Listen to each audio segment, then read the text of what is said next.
皆さんこんにちは。歌舞伎 YouTuber の電脳和風です。今日は急遽ですけども、この映画国宝の動画をお届けします。実は私の YouTube にリクエストをいただいて、この映画の国宝を歌舞伎ファン、歌舞伎に詳しい人はどういう感想を抱くのかという、ぜひ教えてくださいというリクエストいただいたんで、今日は急遽動画にします。本当にありがとうございます。で、皆さんがもっと面白くこの国宝を見られるという部分もあると思いますんで、今日は私の話をさせていただきます。あくまでも個人の見解です。そこはご注意ください。まず感想です。いやー、度肝を抜かれたというか大感動でした。これはすごい話です。もともと歌舞伎も昔は投資狂言というのが多くて、本当に例えば忠臣蔵、そして菅原伝授手習い鏡、または義経千本桜。今年この3つが投資狂言でかかりますけども、長い物語を1日かけて見るというのが主流でした。そういう意味じゃ今回3時間の映画ですけども、人生50年のこの菊男と俊介の友情の話を描いているんで、これはありだなと思います。いや、そして、最後のこの詐欺娘の最後に菊男、水の中のように綺麗だなと言って終わります。いや、実は私、今から26年前、詐欺娘、1999年の10月18日に初めて玉三郎さんの詐欺娘を見ました。一幕見席から見ました。で、周り、やはりインバウンドの海外の観光客がいて、正直言って、海外の方々、写真を撮ろうとしたり、ざわざわしていました。でも、玉三郎さんが詐欺娘を舞い始めてから、徐々にみんなシーンとなって、舞台に食い入るように見つめて、そして最後はなんと、ブラボーという大向こうではないですけども、掛け声がかかりました。ブラボー、ブラボーと。いやー、それほど衝撃的に素晴らしかったです。いやー、私もまたの瞬間をこの映画を見てて思い出しました。というふうに、これは単に歌舞伎の演目を部分で出してるだけじゃなくて、この詐欺娘にしても、そして曽根崎心中にしても、または道成寺、藤娘、それぞれこの菊男と俊介の人生に絡めて出してるところ、素晴らしいと思いました。3つの観点からちょっとお届けします。まず1つ目。俺これを見るときに、今、皆さんが知ることのできる、また見ることのできる役者さんに当てはめてみるといいと思いました。でちょっと顔の外見からですけども、この菊を、吉沢亮さんがやってますけども、これは今で言うと染五郎さんに似ていると思いました。顔立ちが似ていると思いました。そして、俊介、横浜流星さんがやってますけども、志の輔さんに似てるなというふうに思いました。これは道成寺を二人で、踊ってる時に本当にそういうふうに感じました。染五郎さんと菊之助さんが踊ってるというふうな感じを抱きました。そして、仁左衛門さんに似てるという役者も出てますし、あとは田中泯さんが演じてるこの小野川万菊。万菊は、これは女型の、長老閣。昔の歌右衛門さん。そして、玉三郎さん。なんかを意識されているというふうに思いました。そういうふうに、今の役者は誰かということを思い浮かべながら見ると、またさらに面白くなるかもしれません。そして二つ目、この話の中で、親がないのは首がないのと同じという言葉があります。やはりこの物語、友情という横糸に対して血の結びつきということが大きいテーマとして描かれています。そしてまさに、血のつながった親がいると、いい役がもらえる、指導もきっちり受けられるということで、より上手くなっていくという仕組みがあります。でこれはもちろん、いろんな意見があるでしょうけども、やはり300年、400年、歌舞伎を続かせる、その一つの、システムでもあると思います。誰かがきっちり、このテクニックから、資産から、きちんと芸から、全部を責任を持って受け継いでいく。もちろん、お弟子さんの人生もあります。それを受け継ぐという時に、この血のやっぱり結びつき、親から子へというのは、決して悪い面ばかりではないというふうに思います。今回、菊尾は部屋子という形で、この花井家に迎えられました。今の歌舞伎界でも部屋子とか、あとは養子という形で血のつながりがなくても上手くなっていく、そして偉くなっていく役者さんがいます。例えば玉三郎さんもそうですし、愛之助さんもそうです。最近の若い役者さんだと鶴松さんもそうです。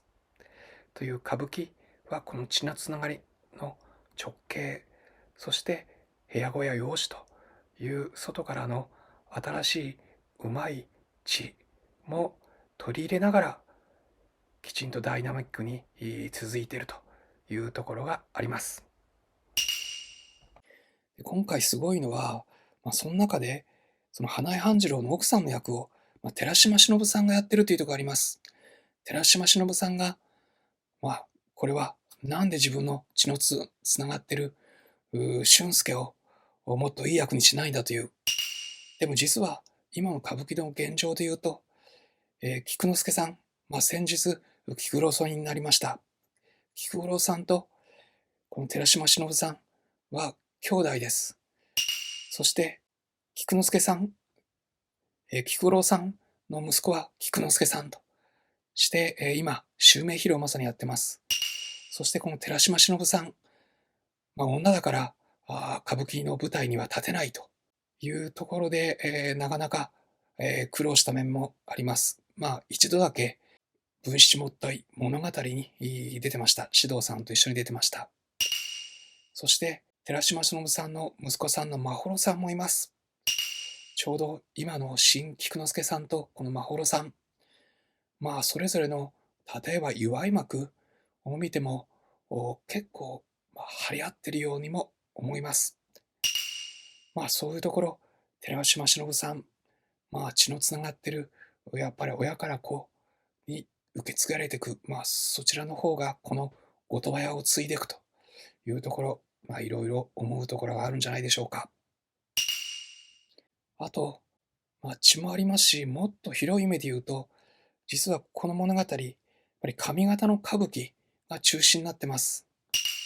江戸に対して、やはり上方、またはそれ以外の歌舞伎というのは、結構ライバル心を持ってると思います。今回もこの物語の中で、長崎の菊を九州から関西に行く、そして東京で人間国宝になるという物語です。例えば、先代の猿之助さん、三代目の猿之助さんも、親を亡くした後、劇界の孤児と言われて、とてもいろいろアイディアはあるんだけども、いい役をもらうのに苦労しました。その時に、やっぱり九州で、人気を得て、そして関西で、人気を得る、ケレンというのを復活させて、お客さんを呼ぶ。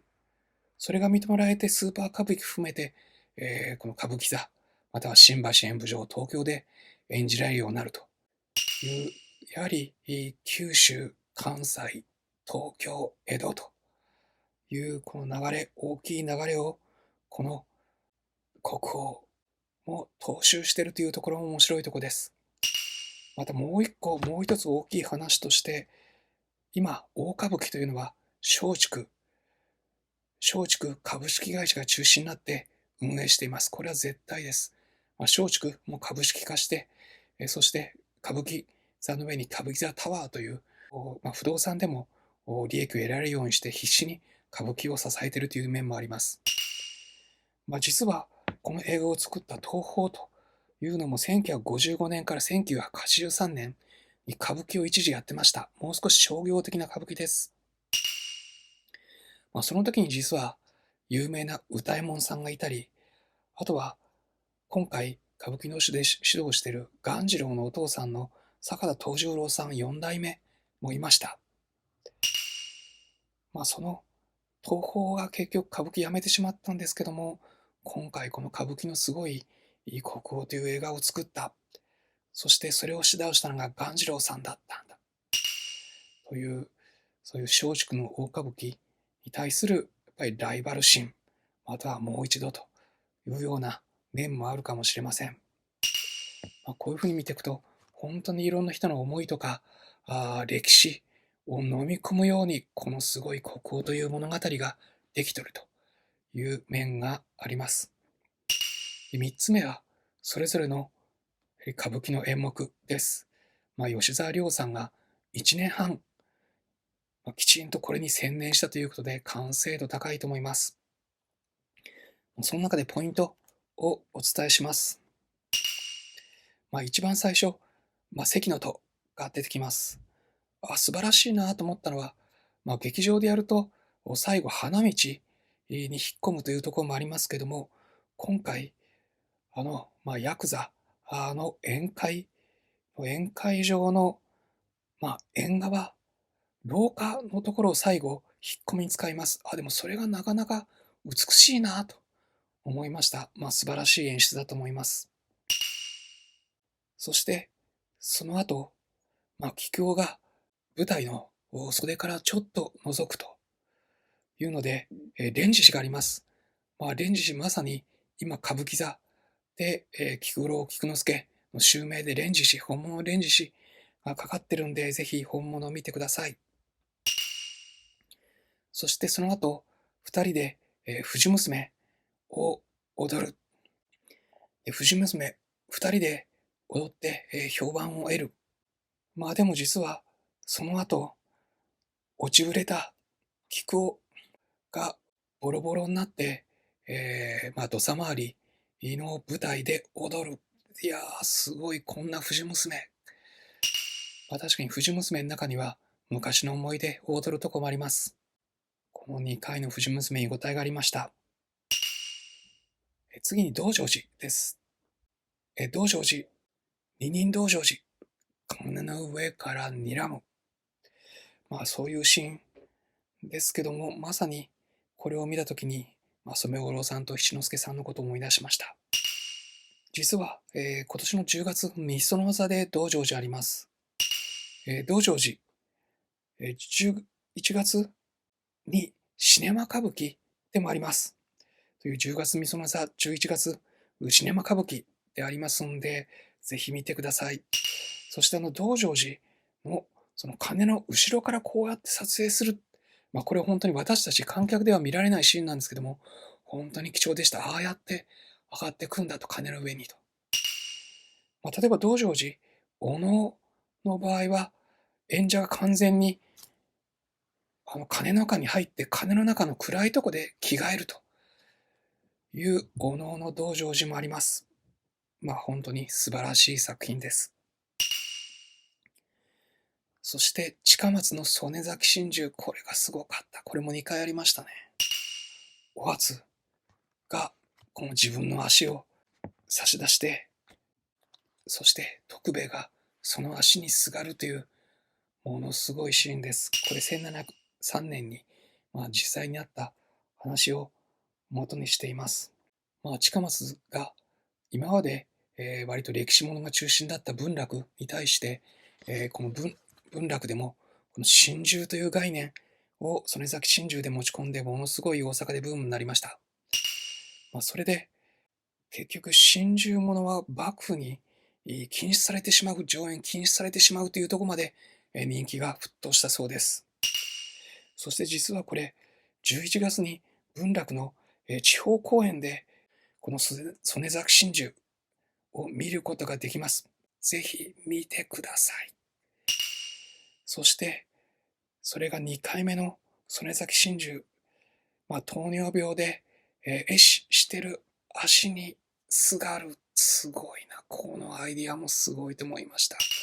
本当にいい心をぐさりとここまで、しても、でもやっぱり役者は演じたいんだというのがひしひしと伝わってきました。その後、本当に、俊介がボロボロになりながら演じるあの顔、汗、涙。いや、すごいシーンでしたね。心えぐられました。そして、最後は、詐欺娘です。詐欺娘、もうこれも、ぜひ、玉三郎さんの詐欺娘、いつか、またシネマ歌舞伎でも見られますし、ぜひ、本物を見てください。詐欺が死んでく。でも死んでくときに、演じる人によっては、最後、ふっと笑みを浮かべるときがあります。恋にのいろんな思い出を思い出して、で、悔やむだけじゃなくて、でもそれに満足して、死んでいく詐欺。そういう描き方もあるんで、他の方、玉三郎さん以外の詐欺娘も見るといいと思います。ということで、役者を、誰か自分の好きな知ってる役者を思い浮かべる。そして、この血のつながり、伝統をつないできた血のつながりをいろいろ思い浮かべる。そしてそれぞれの歌舞伎の演目にも興味を持つと。そして歌舞伎だけじゃなくて、シネマ歌舞伎、そして文楽、いろいろ見に行ってください。ここでちょっとお知らせをさせてください。私の方で、私のこの電脳和風というプロジェクトを運営してますけども、今年の9月に大阪・関西万博で電脳和風ウィークというのを行います。その中で、この文楽を行います。で、初めて文楽を見る方にも分かりやすいように、なんとキリストの生涯を文楽で描く。それを超一流の太夫の豊高若太夫師匠に語ってもらうというゴスペル・イン文楽という企画します。9月24日夜に大阪万博でやります。で、今この実現のために皆さんから応援を募集してます。実際、応援していただけると座席をご準備できたり、またオンラインの応援、オンラインでアーカイブを見られるという応援もあります。ぜひ伝統を継続するために、そしてもっと世界に広めるために応援していただけると幸いです。ということで、今日は急遽この映画国宝の、私なりの感想、そして、皆さんが見るときに参考となるような情報をお届けしました。毎月毎月歌舞伎座の一幕見せようなランキングも作ってます。初めて見る方にまずどれが面白いかを伝えるためにそういうランキングも作ってます。そして、いろんな大阪万博をはじめとして、または月に1回より歌舞伎とか伝統芸能を理解するための講演会も主催したりしています。ぜひこの国宝を見て面白いと思った方、生のこの伝統芸能の見てください。これが日本のオリジナリティだ。そしてこれを海外に行っても歌舞伎とか文楽、落語について説明できるととても強いです。ということで今日は皆さんと一緒にこの国宝を楽しみました。歌舞伎 YouTuber の電脳和風でした。それでは、いいねもよろしくお願いします。それでは、また。